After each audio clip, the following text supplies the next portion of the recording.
educativo del Instituto de Investigación en Educación.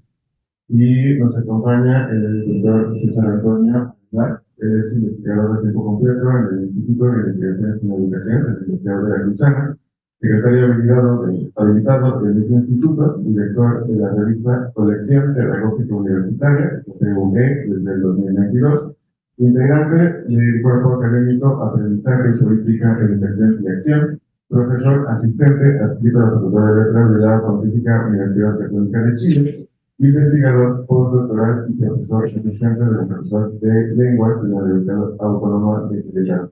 Doctor en lingüística por parte de la UNAM, maestro en lingüística hispánica por parte de la UNAM y miembro del Sistema Nacional de Investigadores y nivel 1, profesor de tiempo completo, Fundación Nobel, coordinador de las áreas de investigación, lingüística educativa, lingüística del corpus, procesamiento del lenguaje natural, tecnologías educativas. Muchas gracias por acompañarnos. Buenas tardes, muchas gracias a todos por asistir. Y dos cosas que quiero, tres rápidas cosas que quiero comentar antes de empezar. La primera es, pues son 15 láminas, así que prometo que si yo me convierto entre el límite entre su almuerzo y dejar esto, pues bueno, lo voy a hacer lo más rápido posible. Segunda, están pues realmente los personajes importantes de la revista, que en este caso son Ingrid y Héctor, sentados en medio.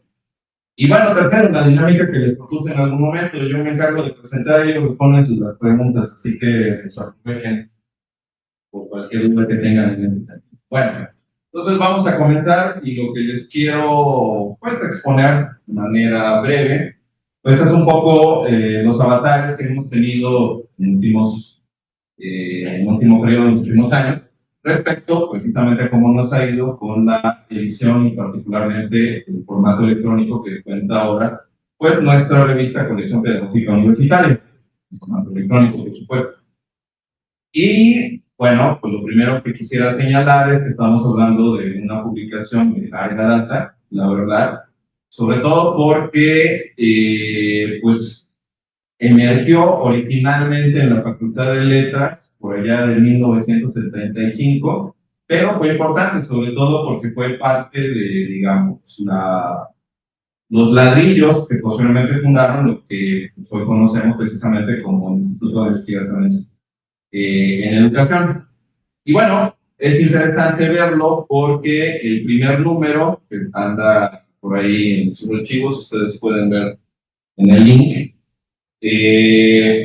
Bueno, pues este primer número fue dedicado a un tema que a mí personalmente me parece que es muy relevante y todavía hoy en día lo sigue siendo, que es la escritura universitaria. Fue un número preparado, pues, particularmente por tres investigadores, profesores investigadores, la doctora Esther Guinova, que en algún momento fue parte de su instituto, el fallecido profesor Alberto Espejo en la Facultad de Letras, y otro integrante cuyo nombre ahora no recuerdo, perdón, mi memoria, y yo creo que desde el principio de Alzheimer que empiezo a tener a mis 52 años, ya poco a poco me va haciendo olvidar cosas, así que, pues bueno, lamento, pero si les interesa ver más a detalle, con gusto los invito a que vean precisamente el formato electrónico que cuenta la revista. Y bueno, pues hagan cuentas, ¿no? Desde 1975 hasta la fecha, pues obviamente ha pasado algo de tiempo y ha tenido también periodos. Lo que me han comentado tanto Ingrid como Héctor en su momento, pues es que la revista pasó por una evolución, pues por lo menos, digamos, un poco complicada, por supuesto, pero también yo creo que interesante, respecto a lo que fue dejar el formato impreso y pasar ya definitivamente directamente. Bueno, simplemente para que más o menos se ubiquen cómo nos estamos organizados, el instituto pues tiene un consejo editorial, un comité editorial, perdón, que depende, estaban hace rato en la charla anterior, del consejo editorial de la Universidad Veracruzana. Básicamente la labor que tenemos en ese sentido, pues bueno, es lo que nos diga la Universidad Veracruzana respecto a cómo guiar publicaciones, nosotros lo aplicamos precisamente con nuestra revista y también con una colección que se ha venido trabajando en paralelo, biblioteca digital, que, bueno, enfocamos precisamente temas de interés, que es prácticamente investigación educativa. Y bueno, tenemos en ese sentido, pues, un grupo de colaboradores, entre ellos pues, está la directora del Instituto de Investigaciones en Educación, Gloria Elena Cruz Sánchez. Colaboran también otros dos investigadores como parte del comité. Por supuesto, tenemos la labor que desempeñan en estos momentos tanto Ingrid, Héctor y una nueva colaboradora, Norma Angelina. Son básicamente los que están en el frente y los que dan, digamos, la cara en términos de hacer todo el proceso, que es muy importante para nosotros. Y bueno, pues finalmente quien les habla, que no tiene esta pues bueno, cumple esas labores de venir aquí, platicar con ustedes y mostrarles que hacemos con las redes. Bien, digamos en un lapso de 19 años, creo que podríamos decir que es una revista con cierta longevidad.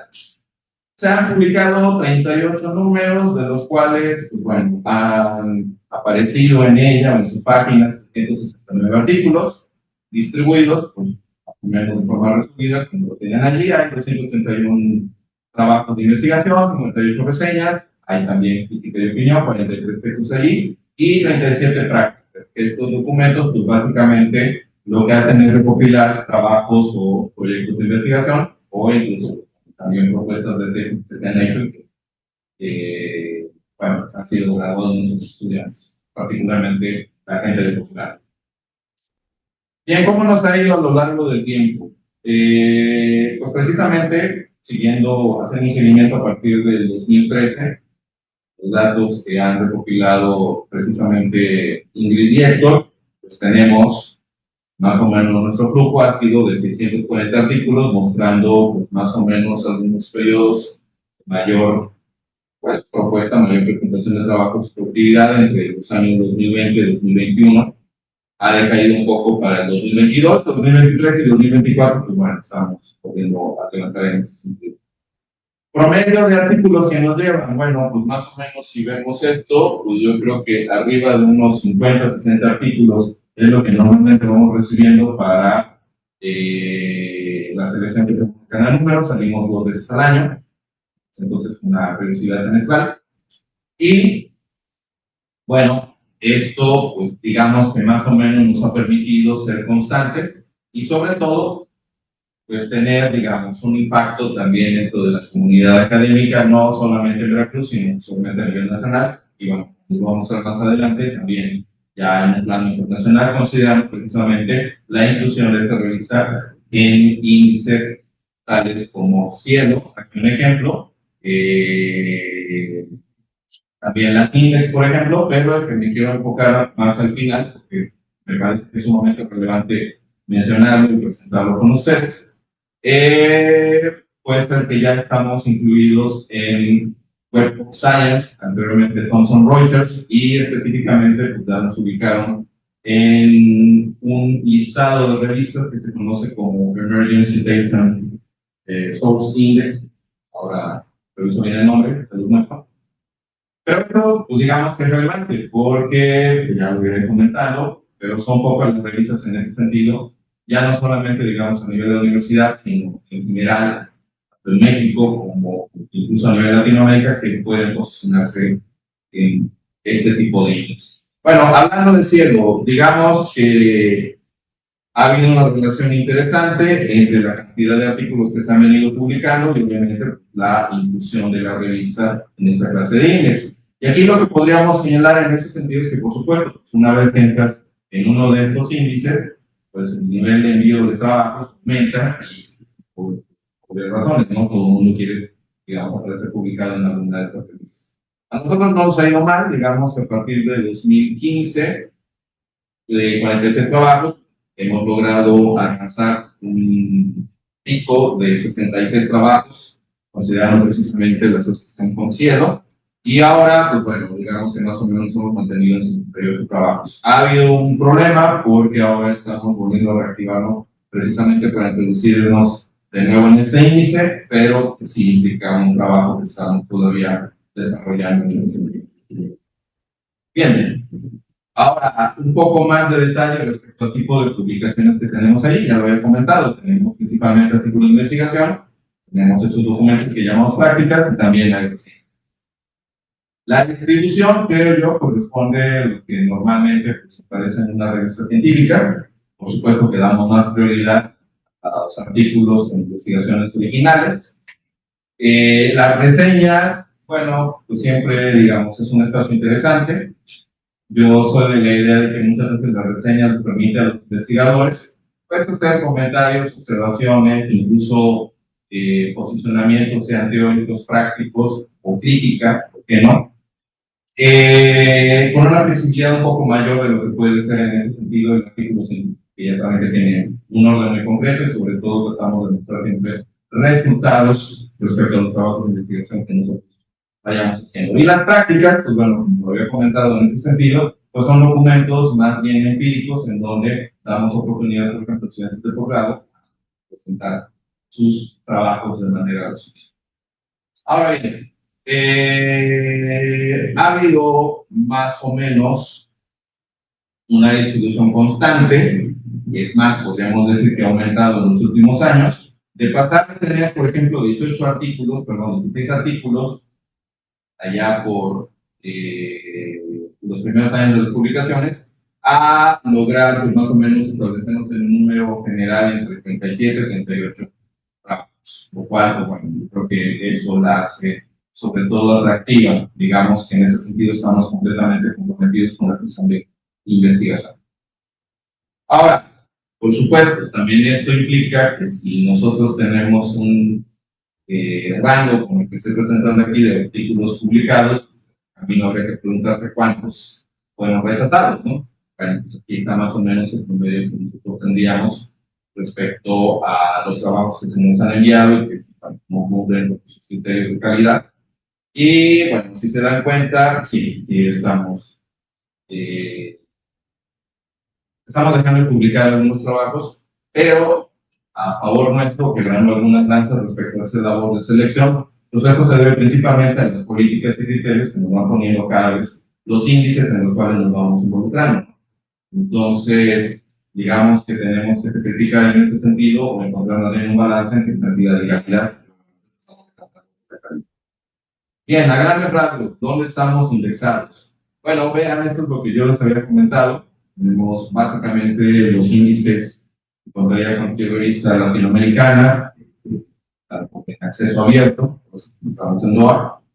Pero también en ese sentido, bueno, nos faltan todavía algunos. Por ejemplo, lo que les comentaba, aparecemos ahora precisamente en Web of Science, pero nos falta, por ejemplo, dar el salto precisamente a Scopus. Entonces, estamos trabajando en ello, consideramos que en algún momento podríamos tener esa posibilidad, pero fuera de esto, pues otros índices que se consideran en ese sentido, pues están allí implícitos. Eso es lo que quería citarles al final, la inclusión que tenemos entonces en el Emerging Source Citation Index desde el 2018. Me parece que es importante, sobre todo por dos cuestiones. La primera, porque hace rato se comentaba en el anterior sobre el labor editorial de la universidad, y en ese sentido, particularmente, la revista. Obviamente, pues eso ya nos sitúa, nos permite tener un impacto internacional considerable, incluso nos da la posibilidad, todo marcha bien, logramos cumplir nuestros objetivos como sector editorial, pues pasar a un nivel, digamos, más especializado o de mayor peso, como es, por ejemplo, pertenecer en algún momento al Global Citation Report o JCR, para los que estén en estas competencias de tener que publicar, mantener los NIS y demás cosas, pues ya se sabe que los JCR son la quinta esencia de lo que uno tiene que mantener como productividad académica. Entonces, en ese sentido, sí, es relevante señalar que nuestra revista de colección pedagógica universitaria podría llegar a algún momento a ser parte de tal lista. Bien, pues esto creo que más o menos a grandes rasgos. Bueno, nada más como complemento precisamente a el estar incluidos en WOS. Pues, obviamente, digamos que una de las preocupaciones que tenemos sigue siendo uno de nuestros intereses principales, que es el mantener un nivel de calidad que nos permita, pues, obviamente, conservar nuestra posición en estos índices que tenemos y, por supuesto, también en algún momento aparecer en otros que nos permita tener eh, impacto dentro de la comunidad académica. Les comentaba, el hecho de que ya aparezcamos precisamente en WOS puede ser un buen punto para que consideremos en algún momento pues, ser incluidos en, por ejemplo, Scopus, que yo creo que en las dos partes pues estaríamos en un nivel de evaluación académica bastante importante.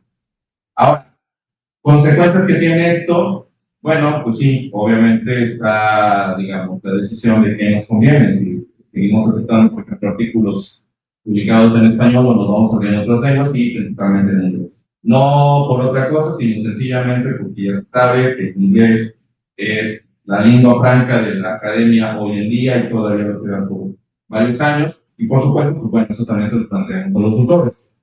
Si quieres, digamos, un reconocimiento a nivel local, escribas castellano basta, si estás pensando seriamente en ocupar nuestra revista como una plataforma, yo creo que el inglés en ese sentido no sería para nada descartable y sobre todo, pues bueno, eso te pone, digamos, en una situación de competencia pues, a nivel internacional.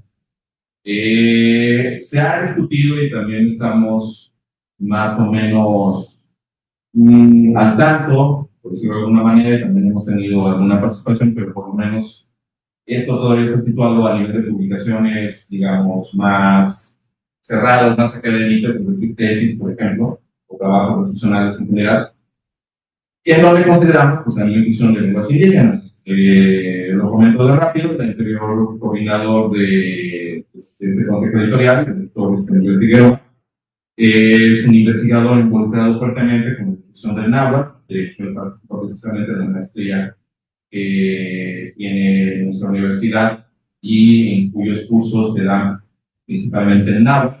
Bueno, pues en el reconocimiento precisamente de esta lengua, sobre todo poder publicar trabajos que tengan que ver con algunas de sus originales. Está en proceso, no lo he considerado, pero bueno, digamos que sería parte de estas decisiones que tenemos que tomar respecto a cuáles serían el o los idiomas que son publicables en nuestra colección académica universitaria y sobre todo nos ayuden a mantener esta indexación que tenemos en todo. Y bueno, finalmente, pues lo que nos interesa sobre todo, ¿no? Una vez que entras en estos índices, y eso es lo que comentaban también en la mesa anterior, y yo estoy completamente de acuerdo, pues bueno, el primer impacto, pues obviamente es para la revista, es un gran conocimiento. El segundo impacto, yo creo que a considerar en ese sentido es al instituto en general, el poder decir que, digamos, IIE existe una revista que está incluida en esos índices que tiene reconocimiento a nivel tanto nacional como internacional, es una gran responsabilidad y, por supuesto, nosotros tendríamos que dedicarle tiempo de retorno a la universidad, sin duda, y esfuerzos para pues, mantenernos dentro de esta dinámica, dentro de esta carrera y, por supuesto, pues, seguir manteniendo, digamos, un nivel respetable con los índices que estamos manejando. Y lo más importante es que, bueno, pues al final también esto pues, representa la labor editorial que tiene la universidad en su conjunto. Entonces, considerando precisamente un poco lo que se platicaba en la mesa anterior respecto a toda la labor que se ha hecho de difusión, de presentación de libros, bueno, creo que la experiencia que hemos tenido y que lo hemos conversado dentro de nuestro comité, y sobre todo pensando en el caso de, por ejemplo, de la universitaria, nos pone, digamos, en nuevas directivas y sobre todo nos hace considerar que la labor que existe por detrás para mantenernos en esta clase de índices, pues es muy fuerte, que a lo mejor en algún momento lo que nos conviene es hacer sinergias entre otras revistas universitarias, pues sobre todo para distribuir trabajo, escucharlas, ¿no? Que eso yo creo que es bastante claro, que pues no te da solo, ¿no? Que necesitas un equipo de por medio y sobre todo, pues gente que tenga claro qué es lo que se tiene que hacer y qué es lo que te pide cuando entras precisamente en cosas como voz, en el caso, ¿no? Sobre todo problemas como la periodicidad, problemas como la edición electrónica, y también en algún momento lo que comentaba en una mesa precisamente sobre infometría y centrometría, considerar precisamente que este trabajo tenga un impacto y que siga manteniéndonos con esos niveles de ranqueo que tenemos hasta ahora, ¿no? Y bueno, pues finalmente yo creo que podemos decir lo mismo, es un logro para la Universidad de Concreto. Creo que se abren espacios interesantes y sobre todo dinámicas muy atractivas para evaluar con otros ojos o con otro, de otro área la labor que hacemos en la Universidad Veracruzana. Y bueno, pues quisiéramos en ese sentido ser ejemplo para otras revistas, que logren también introducirse en estos índices, bueno, también ser reconocidas. Y por supuesto, en el caso, por ejemplo, de lo que ya se ha logrado, pues no quedamos solamente con que, bueno, esto duró unos tantos años y se acabó, ¿no? Quisiéramos mantenernos, quisiéramos continuar adelante, sobre todo, pues, ser un reflejo de toda la actividad que se hace a nivel de investigación, en el campo de la investigación educativa, por supuesto, y obviamente, pues también en otras relaciones que se pueden dar dentro de esta campo. De tal suerte que permitamos, por ejemplo, que se presenten autores. Hasta el momento pues, ha habido una mayor prioridad, sobre todo en el contexto latinoamericano, pero también sabemos en ese sentido que con una revista de esta clase damos cabida, por ejemplo, a que esto se convierta en un foro para autores con mayor trayectoria, incluso para autores fuera del dominio hispanoamericano. Y también en ese sentido pues, queremos darle oportunidad a nuevos autores. Por ejemplo, todos nuestros estudiantes de posgrado, desde maestría, doctorado y postdoctorado, que en algún momento también quieren publicar y que una buena plataforma para poder hacer. Entonces, en conclusión, pues estos son los retos que tenemos a la hora. Yo había comentado que, bueno, pues esto era una cuestión más rápida, espero no haberme extendido demasiado. Y en última instancia, pues les agradezco por su paciencia, su atención. Les deseo buen provecho una vez que termine mi participación en este sitio. Gracias.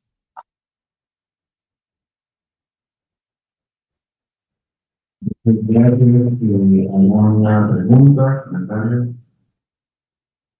Bueno, yo había dicho, están docentes y director, aquí responder lo que quieran preguntar. Vamos a ver. Adelante. Buenas tardes. Buenas tardes.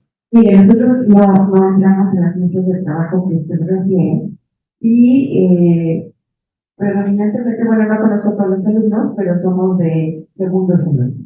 Entonces, cuando nos hablan de ese lenguaje de indexada, de copy, y yo digo, para diciendo el profesor en español, por favor. Y después querría decirle ahora como una persona en carácter de persona investigadora, me parece que las revistas se han convertido en un acceso, fíjense lo que voy a decir, inaccesible. Me parece que falta comunicación en los sistemas editoriales, transversalidad o transversalización. Parece que estamos trabajando en islas, que los de derecho solo tienen que escribir el derecho, que los de educación solo en la educación, y también de los parámetros que está teniendo esta revista, por lo que usted nos señala. Y bueno, pensar a lo mejor en una apertura, en una sección, ediciones especiales para alumnos de licenciatura que se están también formando en esta área de la investigación, que sus trabajos excepcionales pudieran tener una cabida en su revista. No sé, me lo dejo de consideración y si nos pudiera explicar, por favor, qué es eso de una revista. Muchas gracias. Ya, eso es una interesante, muy buena pregunta. Pues celebro que planteen, sobre todo porque digamos que hay dos formas de ver la vida académica. Una, como que yo paso por mi carrera, termino y adiós. Me dedico, me involucro en el mundo laboral, me involucro en otras actividades, incluso, y eso espero que no sea el caso de varios, Ya de repente, como mi vida universitaria se queda en fotos, en el pasado, y mi realidad es otra completamente diferente. Y la segunda sería, ok, me involucro lo más que pueda, hago maestría, hago doctorado, me convierto en profesor investigador, y ahora, digamos, aterrizo en la realidad cruda, que es, pues, si te vas a convertir en investigador, tienes que investigar, y esto significa que tienes que generar productos, y uno de los productos que muestras al mundo son artículos científicos. ¿Sí? Entonces, básicamente, digamos, todo investigador hoy en día se convierte en un potencial productor de artículos científicos. ¿Qué pasa con esta producción? Bueno, tienes que buscar el nombre publicarla, ¿no? En general, el camino, digamos, viable que ha existido desde por lo menos el principios del siglo XX, si no es que mediados del XIX hasta la fecha, pues ha sido publicar en revistas académicas. ¿Qué es lo que ocurre con estas revistas académicas? Bueno, a diferencia de lo que podrían ser, por ejemplo, foros o revistas de difusión, las revistas académicas, bueno, primero que nada, pertenecen a un grupo que se conoce como academia, que cubre distintas ramas, distintas disciplinas, puede ser dedicado solamente a una, puede ser interdisciplinario, puede ser varias. Estas academias obviamente tienen un criterio por el cual van a aceptar o no aceptar estas publicaciones que tú presentas, y finalmente pues también estas academias son los principales consumidores de todos estos recursos que llamamos producción científica o artículos científicos. Ahora, cuando tú generas uno de esos artículos, hoy en día, sobre todo más que nada a partir de los años 50 y 60, pues entras en una dinámica en donde se evalúa, uno, cuánto publicas al año, por ejemplo. Dos, en qué lugares publicas. Tres, lo haces solo o lo haces acompañado. Y cuatro, cuántos te leen. Si tú publicas un artículo al año, o cada 2 años, o cada 5 años, tus artículos son en revistas, pues, de cierto dominio más o menos local. Descontemos los periódicos, por supuesto, no te van a contar el de Calafas. Y digamos que tus lectores, pues son pues, tus estudiantes, cuando de repente les das un material que publicaste para una clase, o tu colega de al lado y tú, pues son los que se leen y se autorreferencian porque pues digamos, es lo que ustedes tienen a la mano, pues obviamente con esos criterios de evaluación que manejan, por ejemplo, recursos como Clarivate o este que voy a citar, Emerging Source Citation Index, uno podrá agregar que da la vida, que pone la vida de por medio de todo esto, pero para este tipo de empresas y sobre todo los criterios que se manejan por detrás, pues tú sencillamente eres por decirlo de forma amable, un investigador con muy poca y pobre producción. Ahora, pasas al lado contrario. Tú publicas al menos unos 10 artículos al año, individualmente o en colectivos. Digamos que participas en una investigación en un grupo y estos generan pues, varios artículos. Luego, estos artículos, digamos, se presentan en distintas revistas, unas 30 o 40, pero al final son aceptados, por ejemplo, en 10 revistas. Y de estas 10 revistas, 3 a lo mejor son de nivel o tienen un impacto, digamos, a nivel local, a nivel nacional, 4 a nivel a lo mejor región Latinoamérica, y el resto ya son revistas que, por ejemplo, tuviste que publicar en inglés, en francés, en alemán para que se pudieran aceptar. ¿Esto qué indica? Bueno, primero que nada, estás teniendo difusión no solamente a nivel local, sino a nivel internacional. Todo. Si, digamos, antes te veían 3 o 4 personas, pues ahora ya aumenta la cantidad, sobre todo si estás publicando en otras lenguas. Eso quiere decir que vas a tener un mayor alcance y mayor impacto. Esto también implica que el trabajo que tú estás presentando no solamente, digamos, es publicable o leíble, mejor dicho, por 1 o 2 autores que a lo mejor lo ocupan para hacer una tesis, para hacer un reporte, sino otros investigadores que te pueden incluir en otros proyectos, en otras propuestas de investigación, en otros artículos. Es decir, ya eres referenciable por pares tuyos. Y finalmente, esto, cuando entras, y ya dijimos que te dedicas a la vida académica, ¿no? Y que eres investigador.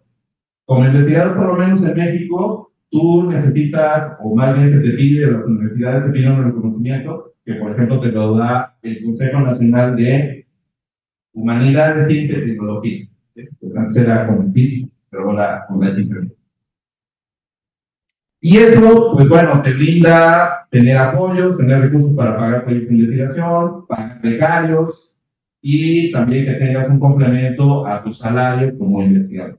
Eso nada más de entrada. Pero si lo sumas con otros beneficios que salen a partir precisamente de esta producción que estás teniendo, tanto a nivel nacional como internacional, pues digamos que la realidad, y esto es lo que cuesta trabajo entenderlo cuando estás precisamente involucrado en este tipo de dinámicas, es que ya te convertiste o ya estás involucrado en una carrera de resistencia o en un handicap en donde tienes que seguir produciendo, tienes que seguir generando artículos y tienes que aparecer como un investigador o que tienes que aparecer como un investigador de alto impacto, con todas estas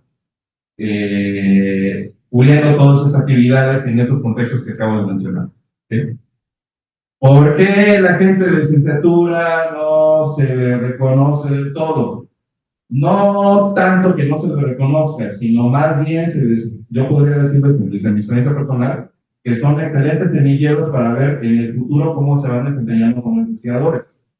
Pero ya de entrada, les podría decir en ese sentido que recursos o sistemas de evaluación como Clarivate, vean la competencia. Ustedes con un octavo semestre, séptimo semestre de la Facultad de Derecho, hacen una monografía respecto a, no sé, las leyes de reforma agraria desarrolladas en México en 1857 o durante el periodo de la reforma juarista.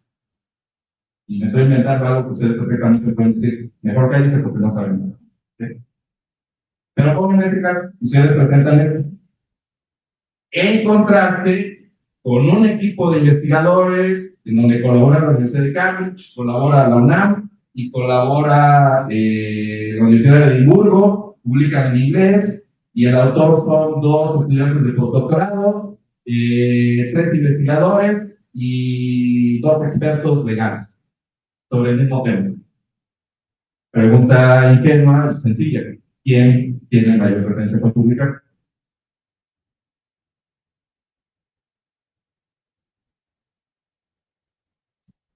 Perdón por poner la realidad así, pero es lo que cuenta precisamente en este tipo de lugar.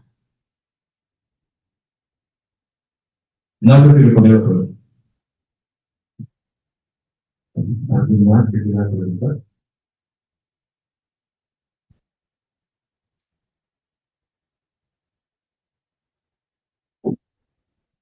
Buenas tardes, mi nombre es Juan Manuel Guerrero, sus órdenes. Buenas tardes. Quisiera ir un poquito más allá de la situación académica. Dos preguntas así en concreto.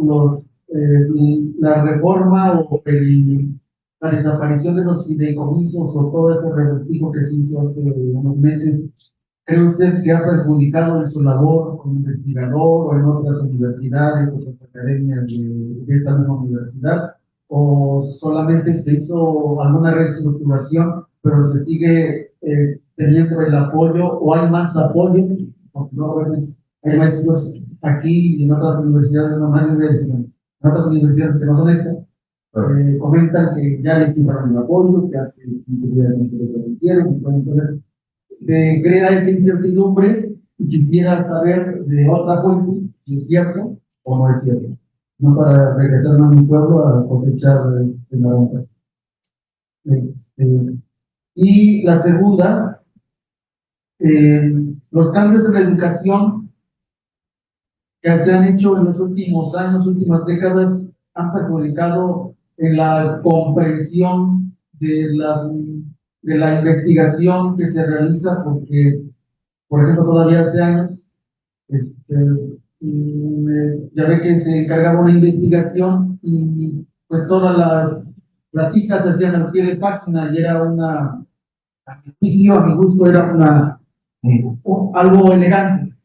Y claro, APA no deja de ser elegante, pero es un poquito más sencillo para no decir, tampoco quiero despreciar, pero eso ayudaba a saber un poquito de latín, un poquito de guía.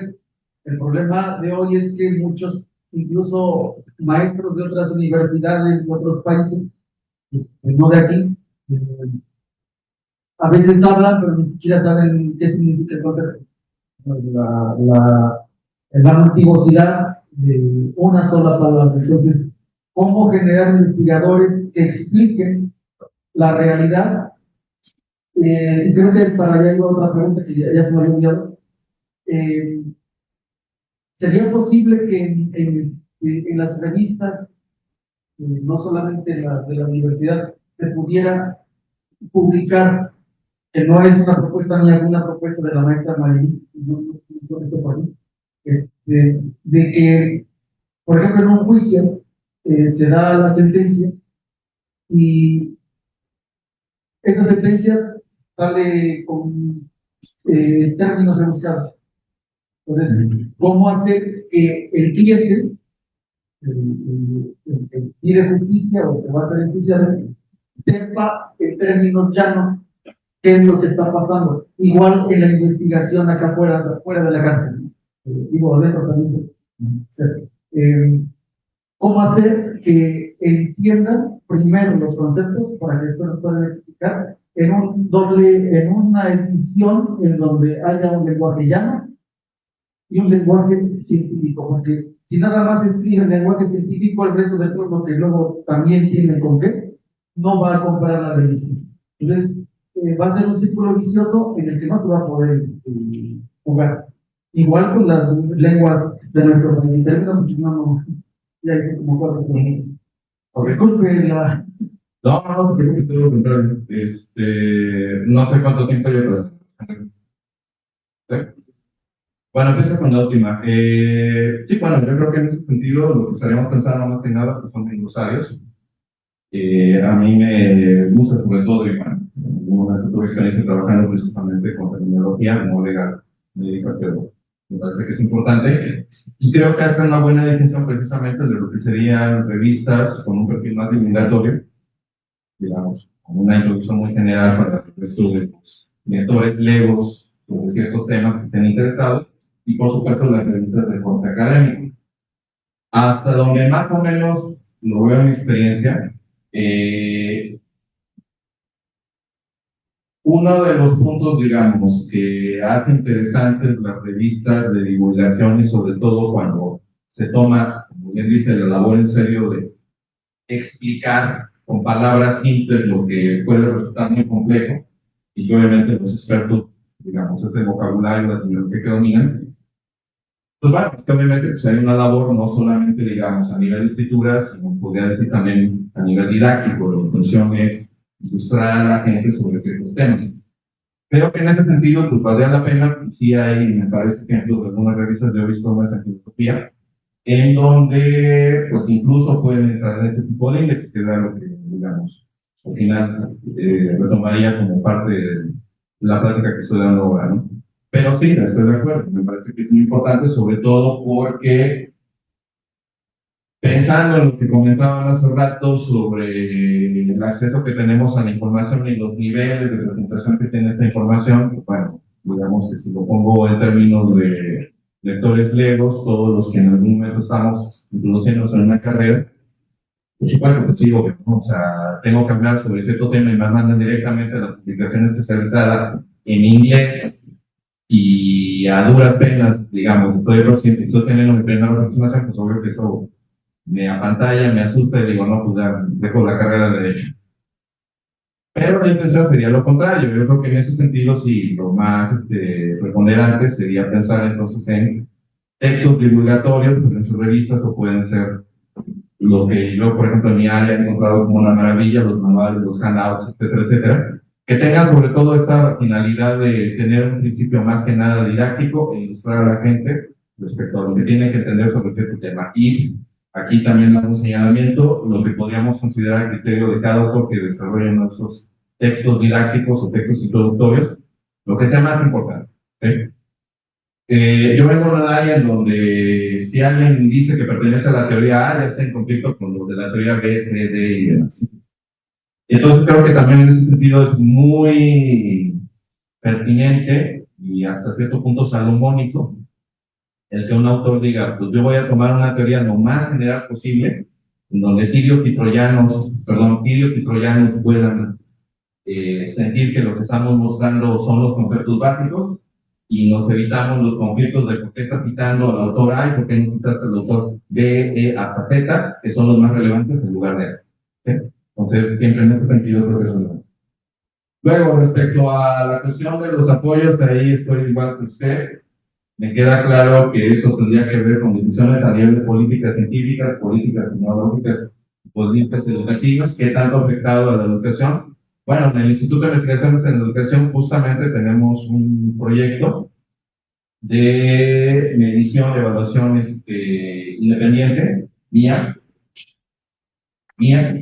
y este proyecto lo dirige la doctora Simona Vergara y otros colegas, bueno, nuestro director y un poco más importante, pero aquí lo que interesaba precisamente era tratar de ver el impacto y sobre todo qué tanto diferenciamos o qué tan diferente es el conocimiento que queda reportado y evaluado, por ejemplo, en pruebas como PISA versus una evaluación, digamos, hecha por investigadores en colaboración con comunidades, por ejemplo, de padres o de escuelas de primera instancia. ¿Sí?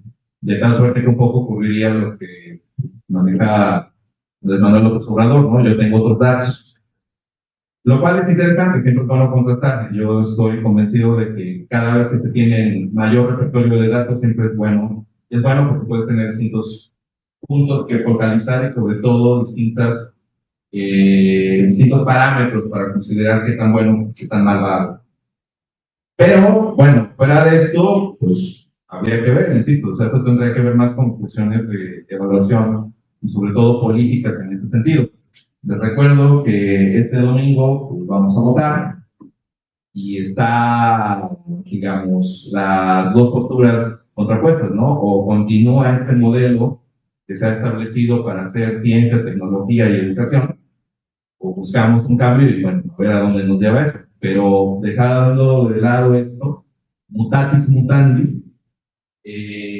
lo que tendríamos que considerar en ese sentido es, sí, dada a lo mejor la producción que tenemos académica, considerar, por ejemplo, los rankings, o sobre todo el nivel de infometría y sintometría que podamos evaluar la producción de ciencia y tecnología que tiene México, pues yo creo que hasta cierto punto caemos en ciertos tópicos más o menos recurrentes, no estamos tan mal, podríamos estar mejor, pero el punto estaría de acuerdo. Habría que resolver la pregunta, ¿qué tendríamos que tratar mejor y poder, digamos, en ese sentido, decir que las decisiones que se han tomado a nivel político apoyan o no apoyan o perjudican totalmente la labor que estamos haciendo desde la academia? Eso, y bueno, finalmente la cuestión, digamos, de APA y demás. Bueno, yo creo que ahí definitivamente, pues es una cuestión de formalismos. Cada revista incluso puede tener la política de decisión de cuáles son los criterios de citación que pueden tomar, etcétera, etcétera. Me parece que hay bastante información al respecto. En última instancia, lo importante es pues, siempre tener más o menos un criterio base y sobre todo saber adaptarse al tipo de audiencia en la que te vas a dirigir. Eso obviamente ayuda muchísimo, sobre todo cuando se revisan revistas indexadas. ¿Por qué? Porque hay políticas claras y criterios también específicos que determinan cómo tienes que presentar un trabajo, cuál es el tipo de APA que vas a utilizar, e incluso los formatos, digo, los que hayan trabajado con algo que se conoce como LaTeX, que es, digamos, un editor de textos en donde ya viene en formato PDF cada uno de los, digamos, machotes que ocupa una revista para publicar X trabajos, pues es una genialidad porque simplemente pues, lo único que hace es seguir ese formato y se acabó. Entonces, por ese lado, creo que hay bastantes herramientas ya disponibles al respecto. Quizás, pues a lo mejor, digamos, de repente, pues no sea además un taller o alguna guía práctica, y estoy de acuerdo con lo que comentaba el colega, para uno que es colombiano, y decir, bueno, pues yo de Word pues, no paso, diseño algo muy sencillito para manejar, y con eso me resuelvo toda la vida. ¿Más? ¿Una última pregunta? ¿Qué tal? Yo ya soy licenciado en Derecho, David Domínguez Cruz. Y bueno, yo tengo una duda, porque para mí fue muy difícil expresar un trabajo de investigación. Tengo mi trabajo de investigación en Derecho Ambiental, el cual nunca pude concretar por tener falta de forma. Tal vez porque somos de Derecho y somos muy teóricos y necesitamos una estructura preestablecida para realizar el trabajo, pero la dificultad fue de que no existe, o para mí fue muy difícil poder materializar. Y esa es mi cuestión. Entiendo que son 80 años de arduo trabajo y es algo increíble, pero enfocado hacia nuestras necesidades para poder publicar algo, creo que nos hace falta un taller para poder materializar eso, un programa de desarrollo para poder materializar investigaciones. Eso sería mi pregunta, si existe algún proyecto, también una iniciativa para enfocar todos esos esfuerzos a concretar trabajos de investigación. Bueno, digamos que tradicionalmente, y estoy pensando de nuevo digamos, en lo que ha sido la academia ya en el siglo XX, no sé, pongamos del siglo XVI, el siglo de las luces, pues la mejor manera en cómo se ha trabajado justamente este tipo de cuestiones pues ha sido la relación profesor-alumno, ¿sí? Considerando justamente que el profesor en algún momento, por ejemplo, podría ser también generador de conocimiento, un autor, y él es el que va a guiar en ese sentido a sus tutorados o a sus discípulos, qué es lo que se puede y lo que no se puede hacer. Siempre es interesante, porque creo que precisamente es como que el primer taller, la primera formación que uno puede tener en ese sentido para luego ese tipo de trabajo. O sea, ahí estoy completamente de acuerdo con lo que decías, ¿no? Hay, digamos, una noción incluso artesanal, en el sentido de que, bueno, la gente que pertenece, por ejemplo, a Derecho, tiene un estilo de redacción particular, los que pertenecen a humanidades tienen otro estilo, los que son de ciencias exactas tienen otro estilo, etc. Entonces, ahí yo creo que por ese lado, la mejor experiencia es, por lo menos desde mi caso, estar involucrado con alguien precisamente que tenga esa experiencia a nivel de escritura y que vea en uno pues, su potencial material como para transformarse en algún momento en generador, productor o escritor precisamente del área o el dominio del conocimiento al cual te vas a involucrar. Yo en ese sentido, pues igual creo que los posgrados, en general todas las formaciones a nivel de posgrado, a nivel de doctorado, son eso. Una escuela que va añadiendo, digamos, la escritura académica como parte, digamos, de lo que tienes que aprender. El problema, sí, estoy de acuerdo, no necesariamente es explícito, eso lo vas aprendiendo en el camino y no necesariamente de la manera más fácil.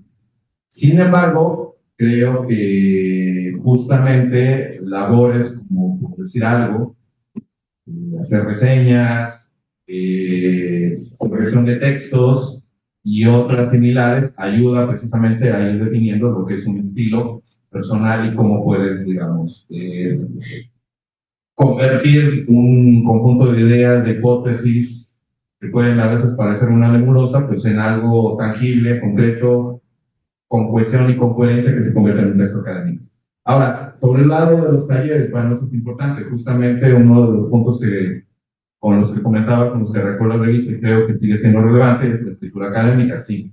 Hay propuestas, hay talleres, hay sobre todo criterios, digamos, en ese sentido, que tratan de explicar justamente cómo preparar ese tipo de documentos. Yo creo que en ese aspecto, precisamente, la labor editorial puede ayudar y en todo caso, digamos, se pueden organizar justamente cursos o seminarios o talleres muy concretos dependiendo de qué se quiera hacer. Ahora, mi recomendación en todo caso sería que se planteara, por ejemplo, esto para la Facultad de Derecho, contactar precisamente, por ejemplo, con gente que se dedique a la labor editorial dentro del campo del derecho, como para dar una idea concreta, por ejemplo, en ese sentido de detalles como lo que estamos comentando, qué estilos se tienen que manejar, cuestiones, por ejemplo, de formatos, cuáles son los más representativos, en qué revistas de derecho, etcétera, etcétera. Finalmente, con respecto a precisamente estas empresas o estos sistemas de indexación, pues también tienen un truco interesante o algo llamativo que sería, digamos, parte de publicidad, que es fomentar el que investigadores publiquen con ellos y también se facilitan en ese sentido materiales, guías y demás, sobre todo especificadas hacia las revistas que ellos editan o que ellos indexan. Lo comento porque, por ejemplo, en el caso de WOS o de Scopus, que lo maneja Elsevier, y Elsevier no dudo que tenga revistas orientadas hacia el aspecto legal, hacia el derecho, ofrecen guías precisamente de cómo ciertas revistas esperan que llegue un trabajo a publicarse en ese sentido. Yo pensaría que por ese lado, si tienes una guía de estas y aplicas ese criterio para otras publicaciones o revistas que tengas en mente, es una muy buena herramienta que ayuda a facilitar precisamente ese tipo de cuestiones personales. Digo, eso como sugerencias o consideraciones personales, ¿no? Ya. Muchas gracias también en ese sentido. El día de ayer hubo una charla también sobre cómo se un diccionario, que eso debe ser consultable en la página de la Biblioteca de Personalidades. Muchas gracias por la presentación de la revista y gracias al público por acompañarnos. Nos esperamos a la última mesa de hoy, que será la charla Publicaciones abiertas para un mundo sostenible, el impacto del acceso abierto en la academia. Por parte de Aida Pozos Villanueva. Muchas gracias.